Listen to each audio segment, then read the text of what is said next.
May it be a light for you in dark places when all other lights go out. Hey everybody, this is Devin here, and I wanted to give you the first episode of A Light in the Dark. This is an episode basically that was a image of my first episode of my thoughts on. I just hadn't gotten a name for it. But I kind of like the whole message of Galadriel giving the file to Frodo and giving him a light in dark places when all of the lights go out. So basically, it's just kind of my phrase, like the Green Dragon has, you know, mustering an army, or, you know, all the things they have, and then, you know, speak friend in question for the GBHL. My channel isn't meant to talk about exactly what they're talking about. Speak friend in question is sort of a question and answer forum for the GBHL, and I think they do a fantastic job on that. And the Green Dragon just talks about advice on different armies and things like that. I kind of wanted to build upon what I was starting to do, which was special strikes. Now, I'm not going to talk about special strikes today. I'd like to just take a topic that's kind of big in the whole community for the Lord of the Rings and talk about that, my thoughts on it. I actually intend to get a couple of my other expert players here in a panel. Maybe we can all talk about it one day. We're working on that. Unfortunately, right now, we're still building. The GBHL is a really, really big, big in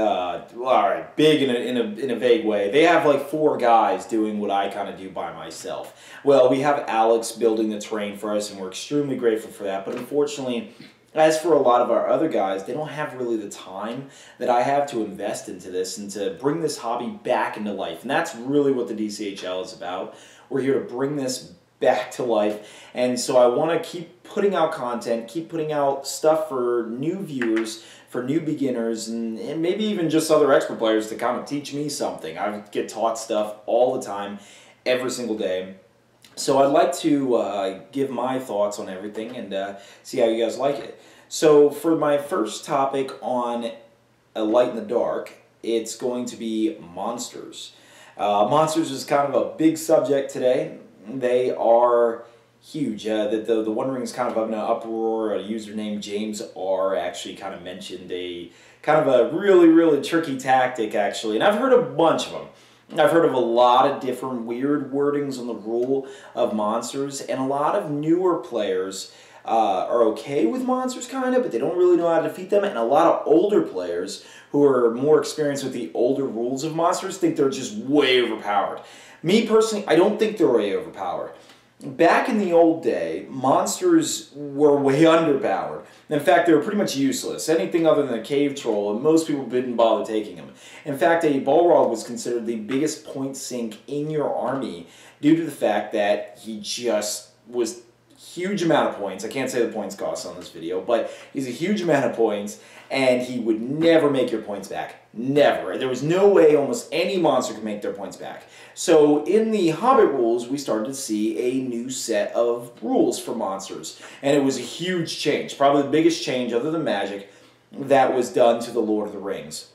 And a lot of older players felt like, okay, they can now destroy a lot more models in a lot quicker amount of time.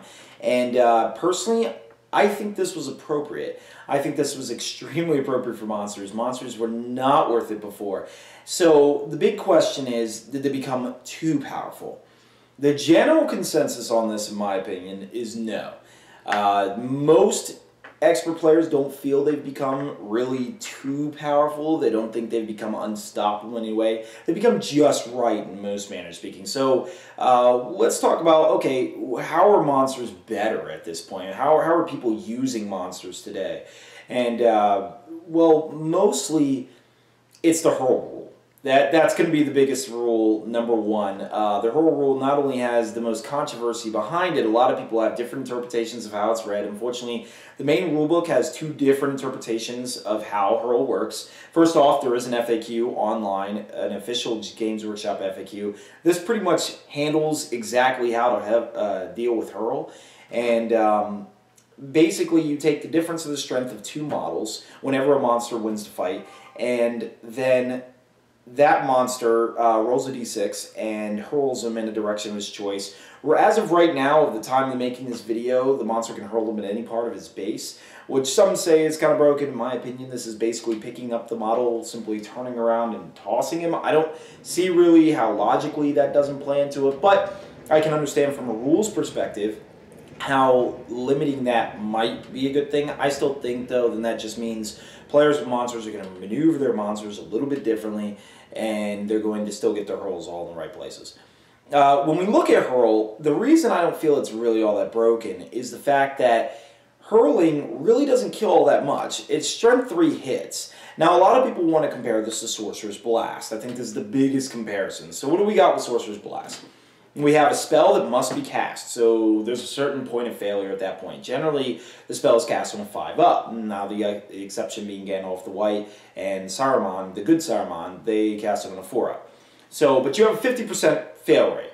Then on top of that, there is a chance to resist. Now, the resisting happens not so often. That's going to happen actually a lot less often because most monsters don't have, most units don't actually have any will.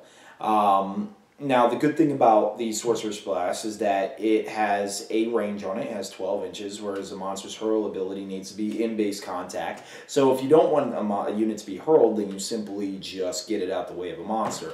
Real easy, plus you already know where it's at. And the thing about hurling is it has to, well, first to finish up on Sorcerer's Blast, another thing that's good about it is all you need to be able to do is see the model. If you can see the model, then you can Sorcerer's Blast it. So if you have a banner that's even just a little bit, that's in view of a wizard, it can just blast it back, strength 5 hit, strength 3 to everyone along the way, d6 inches. So the reason I don't feel like the hurl rule is really all that imbalanced is because the monster needs to, one, win the fight. Well, first it's got to get to the model. Now, most of the time it's just going to pick up whatever's nearest to it. And it's going to pick that up and it's going to toss it. The real thing is, though, the fact that it has to win a fight.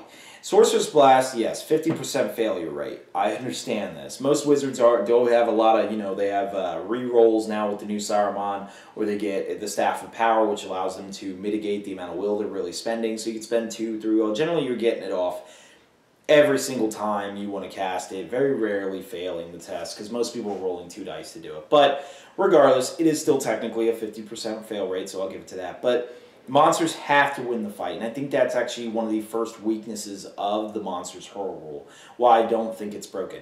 Yes, however, when it happens, you're getting a minimum of like 3 inches plus into the hurl effect. And the bigger effect is the Sorcerer's Blast, when it blasts a model, it only takes a strength 5 hit. It doesn't matter who it ran into, it just takes a strength 5 hit, unless it runs into a wall, in which case it takes further damage, or runs off a cliff or whatever. But the monsters, the model that was nominated, takes a strength 3 hit for every single model it passed through. So there's a lot more damage potential with the hurling than there is with Sorcerer's Blast. Once again, you're trading off flexibility and range for pure shock factor. It knocks down more models, it's generally going to do more damage to the initial target. But generally, most hurls kill about 3 models.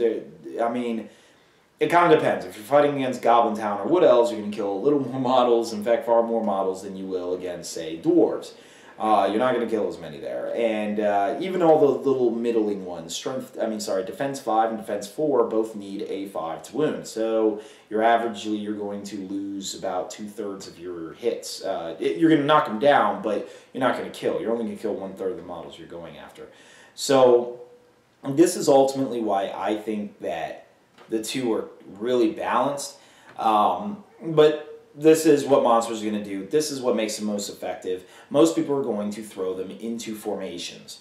They're going to crush formations, and the next turn everybody's knocked down, and then rinse, repeat, and they're going to keep that up. And then the worst part is, unlike a wizard, you can get like 2, 3, 4 of these monsters, especially if you're playing like Angmar or any other race that could spam monsters. Heck, even your Mordor army, I have seen it where in like 800-point games, or actually even cheaper than that, 500-point games, you play like 5 trolls.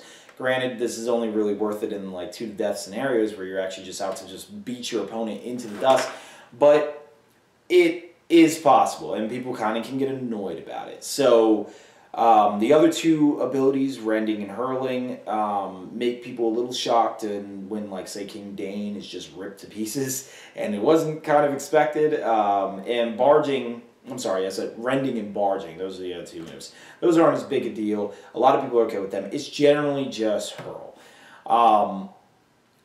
I think realistically we need to look at, okay, if we're so worried about how we beat these guys, we need to think about how we defeat them. I'm sorry.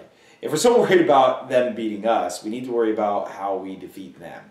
And I think the biggest thing to keep in mind here, monsters are becoming more and more popular. We're going to learn how to beat them. It doesn't look like the rules are changing anytime soon. It looks like we're getting new sourcebook updates, not main rules updates. So the older players are going to have to just learn to tough it out. They're going to learn monsters are here to stay. This is what's going to happen. So let's talk about some ways we can beat monsters. First off, the way the old game was. Whenever we actually saw a cave troll or mountain troll hit the field, what was the first thing we always want to do? Shoot them down. Shooting is really effective against monsters. You just pinpoint target them, fire at it, and assassinate the monsters. This is a little harder to do, I understand, in current edition, current meta, where you have to deploy kind of half up the field, and moving, what do you call it, is a penalty for you. But it's still very possible. Number one, the bow limit is being abused more than ever nowadays. And also, now you have weapons that have increased range, which in the case of like Rohan, which we'll get to later, I think that it is still extremely possible to take down a monster in turn one if you manage to deploy them back as far as you can, 12 inches. Even a heroic march will not get the enemy to you in time.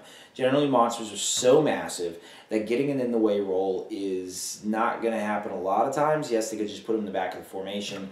That is absolutely true. I think that heroic accuracy, it's a kind of an underused ability. When we saw the rise in monsters, we also saw a rise in a lot of abilities that can help deal with monsters. And a lot of people forget to really think about these. And we see this in heroic strikes, heroic accuracy, and the special strikes, which, once again, we'll get to all those. But shooting is the number one way to take these monsters down. I really think that people underutilize shooting. Now, let's say I don't have shooting. Let's get to another one, obvious, out of the way, magic.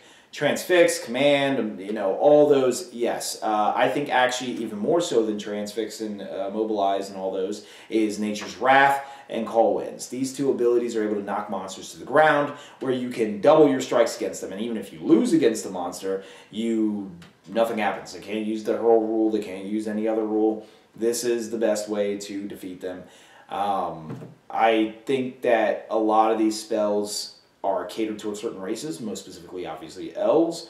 So elves, being a strength 3 race, they really don't go farther than that unless they have heroes. They're going to need some way to bring down monsters, and this is it. Their magic is absolute key. So, I mean, as far as races that don't have it, I think here's where you're going to utilize the Heroic Strike. Heroic Strike is the best way to take down monsters. If you're really having problems with monsters, send your cheapest hero at them, alright? So let's go in perspective of, like, say, Minas Tirith. Minas Tirith has a lot of cheap heroes. It has Baragond, who has, like, a fight value of 4. All you need to do is charge Baragond into a monster, or any other hero into a monster, preferably one with Bodyguard. Once again, actually, one of the biggest problems with monsters is they all have terror. You need to be able to get rid of this terror as a problem. So, Bodyguard is an awesome thing. I mean, R of Command for the elves, and which is kind of like a Fury for the elves. I don't think anyone other than the elves actually has a spell. So if you're playing Gondor or Rohan or any of those others, then bodyguard units are key. The dwarves have bodyguard units in spades, and they can get the Hearthguard, which are more bodyguarded units. So after that, you just pile on a lot of units, okay? Try to find some way. Even if you can't get Bodyguard, you have Erkenbrand with the horn, and you have Hornblowers. Get your courage going up, okay? That's the main key. You need to realize, okay, monsters are going to be a problem. They're going to come in. So you need to have a Hornblower in every list that you take. You need to have some way to get your courage raised. If you're playing evil, then play Fury. Play a lot of... Fury, honestly, is almost all over the place when we're talking about evil. I think almost every single evil race has it. There's not too many evil races that don't have it. So this is actually just their ticket to gold. I think this is exactly how they need to deal with it. They swarm, send in a cheap hero. Send in a cheap hero to do a heroic strike, get your fight value higher than the monsters. As soon as you do that, if the monster's not a hero, can't do anything about it, all your other units become the same fight as the hero who just had heroic strike, and then you just beat him and take him down through wave of attacks. I guarantee you the monster is going to take quite a few wounds, if not die, in that very first turn of combat. If you have another hero, sure, do an epic combat, or I'm sorry, heroic combat, and charge right out immediately right after you're done killing him. I think this is the best way to take down monsters, is the heroic strike. And the reason I say take a cheap hero, you can use your Boromirs and your Aragorns. You can do that. There's absolutely no problem with doing that, and I encourage it if you happen to have those heroes. But if you have only like mid-range heroes, let's say you're like Forlong the Fats, or I know I'm talking about good heroes, but good heroes are going to be the ones often fighting against monsters more often. But let's say you have evil heroes, and all you have is like Lurtz or something. Take an Orc Captain and go up against them. You can take Lurtz. It'll make that epic strike a little easier. It just happens if you fail. If for some reason you fail, the monster's going to kill you. It's going to rip apart the hero that it knows is going to cause problems later on. You're going to lose him. So I say send in the weak heroes, or send in a little bit of both, so that way you don't waste all your epic strikes, or I'm sorry, heroic strikes. Sorry, I'm used to War of the Ring, so I keep calling it an epic strike, which is where the rule came from initially. Use your heroic strikes to bring down the monster, essentially, once and for all. The other thing we have here is monstrous mounts. Monstrous mounts are kind of common and evil. Spider Queens, Kandi's Chariots, there's quite a few of them, and then even in good. There's not so many of them. I mean, yeah, Radagast on an Eagle, but he's kind of expensive.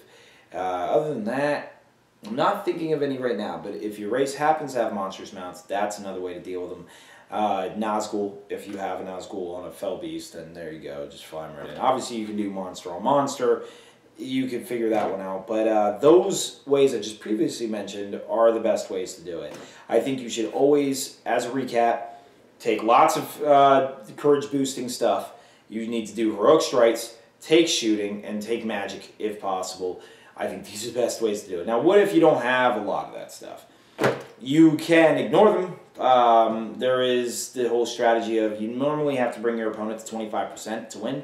Hell, if you even bring them to 50%. There was a game I played with hobbits, and all I did with the hobbit sheriffs was I kept stunning the mountain trolls, and I just kept stunning it over and over and over again, and while I killed the rest of the race, and I ended up winning. The mountain troll ended up leaving the opponent, and I ended up winning the game, and I didn't have to actually kill the troll. Luckily, trolls don't get furied, and they have really low courage, so they're pretty easy to get off of you.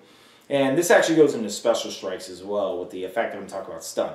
With the exception of Bash, which I think is probably the only one you wouldn't use with it, you should be using all your special strikes. There's almost really no reason not to. Well, no, you probably Whirl won't really help you much either. Bash might help you depending on what you're using. It needs to have a high strength type of capacity, so I would recommend no less than strength 5.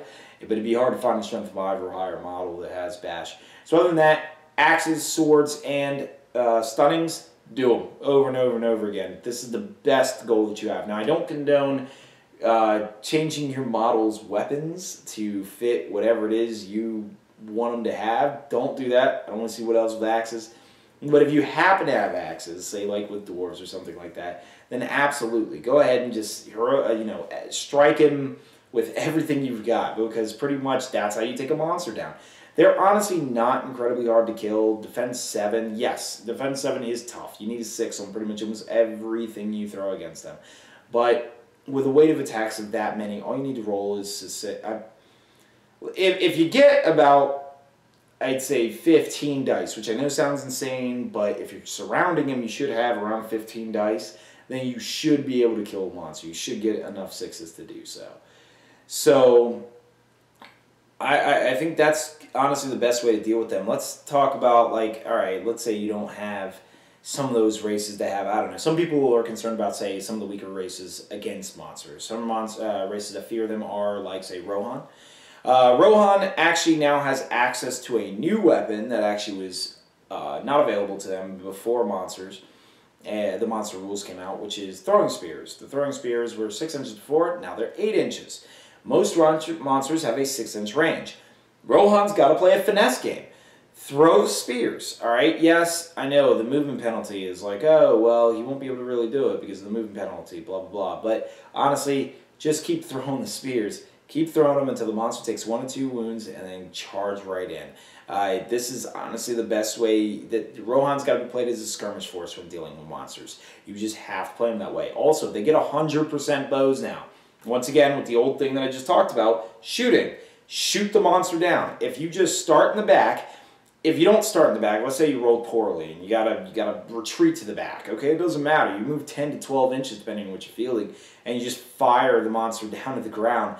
Your cavalry is higher off the ground, and the monsters are high up off the ground and higher than most of the units in front of them. Or usually they're not even in front. Most of the time the monsters are in the front of the army. Just shoot the thing down. Bring it down with everything you've got. And a lot of times you will get lucky enough to get those 6s, especially after 2-3 rounds of shooting. You're going to get those 6s that take the monsters down. So if you're talking about anything like Lake Town, you have Bard, Alfred. I mean, Alfred, dude, use Bard, shoot everything you've got into the guy, blow through all your might, and then use Alfred to give all his might back. I think that Good has plenty of ways with dealing with monsters. I think there's a lot of different options. You just have to learn that with the new monster rules, we're put in a ton of other special rules to deal with them. Now, I know this video was a bit long. This actually was intended to be like a painting tutorial as well. Not tutorial, I'm sorry. Where you can, like a podcast, where you can kind of paint and listen to me at the same time. And all the videos will be done in this kind of fashion. Very relaxed, very easygoing fashion where I don't really have too much scripted. Yes, I have my notes here, but that's just kind of to remind me of something that I thought of that I didn't want to forget to tell you. And I guess actually, and note with that, here's the thing about monster armies. They come with a major weakness, and I just saw this in my notes, so once again, glad I wrote this down. I actually had to write this out with a friend of mine, Robert, who helps me with all these notes. But yeah, absolutely, one weakness with monsters is they have no might. They have like very little might. The more monsters they're bringing, monsters are like 100 points or more. They're gonna be a lot. I know I just said the points of monsters in general. That's okay as long as I don't say it for a specific one. But they're like 100 points or more, with few exceptions, obviously. But they're not gonna have much might in that army. Let's say they decide to field 2, 3, 4 of them. Just heroic strike them to death. Heroic strikes and might rolls and stuff like that. Your heroes will be able to take them on. If you built your army properly, you should have way more might than an opponent who decides to spam up monsters. They're not gonna be able to deal with them very well. So if you're sending basic warriors at a monster, or doing that trick where you're doing one unit toward a monster like you did in the old rules, you're going to lose that way. You're not gonna survive. So that's pretty much all I have on monsters. That's, in my opinion, the way you defeat them, the way you should be dealing with them. Let me know if you want me to do this video in a different format. Like I have the how to play videos where I actually kind of show it a little bit. They take a little bit longer to edit. They're a little harder for me to edit. Also, I intend to do a little bit of question and answer, sort of like the GBHL does. Once again, I am a one-man show. You probably are wondering, okay, where's your battle reports? Where's this? Where's that? I do this all on my own. So I have to film, edit everything, and render the video and upload it and all that all by myself. So once again, once we get other people to help me out, then you will see more come up. But I find like this, along with the Speak Friend and Question that the GBHL does, or the podcast that the Green Dragon does, these are the easiest thing to do, where I can just sit down, talk to you guys, and let you know my thoughts on a subject. So thanks for watching this video. I hope you guys learned something today, and hopefully we can talk again next time.